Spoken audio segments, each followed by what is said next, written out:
ઈસાર 2026 વંધત્વ વિષય પર 30મું વાર્ષિક સંમેલન ડોક્ટર આર.જી. પટેલના નેતૃત્વ હેઠળ Ahmedabad Indian society for assisted reproduction દ્વારા ઈસાર વિષય પર 30મી વાર્ષિક કોન્ફરન્સનું આયોજન કરવામાં આવ્યું છે, જે 20થી 22 ફેબ્રુઆરી દરમિયાન અમદાવાદમાં યોજાશે.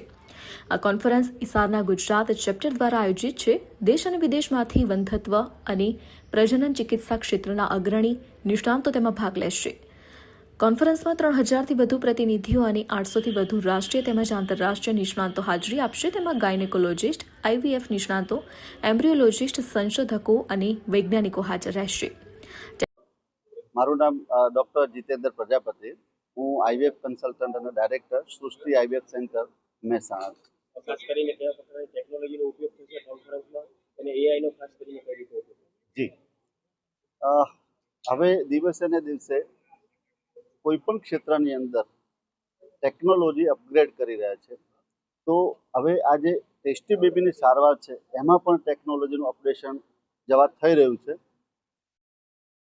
પહેલા ભૂતકાળ ફર્ટિલિટી રેટ ઘટતો જાય છે, ઇન્ફર્ટિલિટી વધતું જાય છે. એના સોલ્યુશનમાં આઈવીએફ કોન્ફરન્સનું આયોજન છે. 3 દિવસનું કોન્ફરન્સ છે. શુક્રવારે અને શનિવારે મેઇન કોન્ફરન્સ છે.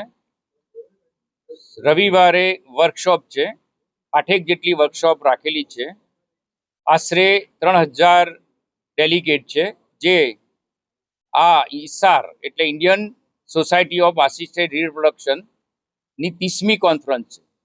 અત્યાર સુધીના ઇતિહાસમાં આ ઓલમોસ્ટ સૌથી વધારે રજીસ્ટ્રેશન છે.